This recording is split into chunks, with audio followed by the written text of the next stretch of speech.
Chers frères et sœurs, bonjour à tous et le bienvenue à la prière du matin. C'est avec beaucoup de joie que nous commençons notre journée. Nous supplions au Seigneur qu'il vienne nous aider, qu'il vienne nous donner sa force et son amour pour que nous soyons fidèles à sa parole. Au nom du Père, du Fils et du Saint-Esprit. Amen. Je vous salue Marie, pleine de grâce, le Seigneur est avec vous. Vous êtes bénie entre toutes les femmes, et Jésus, le fruit de vos entrailles, est béni. Sainte Marie, Mère de Dieu, priez pour nous pauvres pécheurs, maintenant et à l'heure de notre mort. Amen. Notre-Dame de Lourdes, priez pour nous. Nous allons prendre l'évangile de Marc, chapitre 6, versets 7 au 13. En ce temps-là, Jésus appela les 12. Alors il commença à les envoyer en mission deux par deux. Il leur donnait autorité sur les esprits impurs. Il leur prescrivit de ne rien prendre pour la route, mais seulement un bâton, pas de pain, pas de sac, pas de pièces de monnaie dans leur ceinture. Mettez de sandales, ne prenez pas de tunique de rechange. Il leur disait encore, quand vous avez trouvé l'hospitalité dans une maison, restez-y jusqu'à votre départ. Si dans une localité on refuse de vous accueillir et de vous écouter, partez et secouez la poussière de vos pieds. Ce sera pour eux un témoignage. Ils partirent et proclamèrent qu'il fallait se convertir. Ils expulsaient beaucoup de démons, faisaient des onctions d'huile et de nombreux malades et les guérissaient. Acclamons la parole de Dieu. Oui, chers amis, c'est beau de voir comment le Seigneur il partage son pouvoir avec nous, avec ses disciples. En même temps que le Seigneur nous donne une mission d'annoncer le royaume de Dieu, une mission de nous faire entendre par les hommes, le Seigneur il nous donne ce pouvoir qui vient affirmer, confirmer qu'il est avec nous.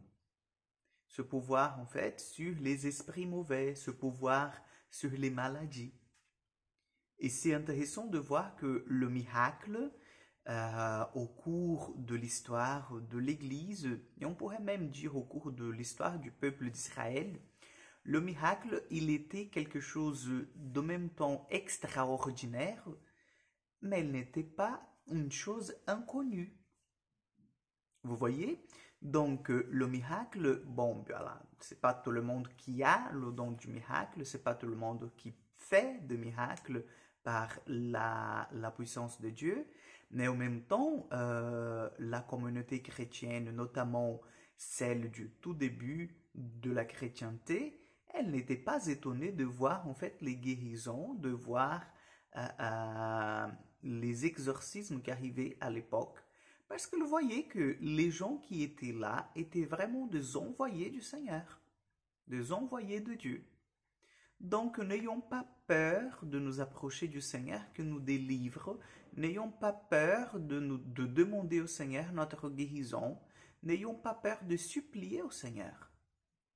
Même si nous n'allons pas la recevoir de suite dans le temps que nous voulons que ça soit fait, mais n'ayons pas peur. Parce que Dieu, il a le pouvoir de le faire.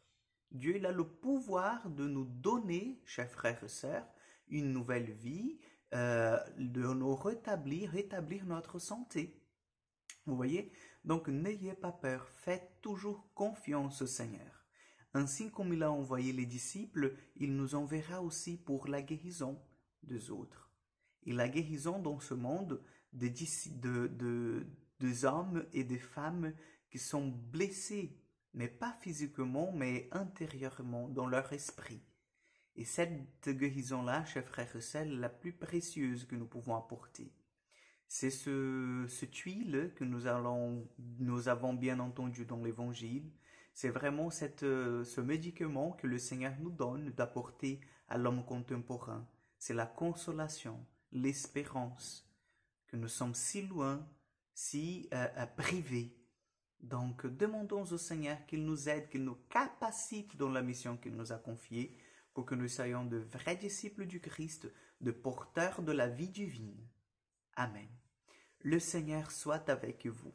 Que Dieu Tout-Puissant vous bénisse et vous garde, le Père, le Fils et le Saint-Esprit. Amen. Que Dieu vous accompagne, chers amis, et à demain pour encore une prière du matin.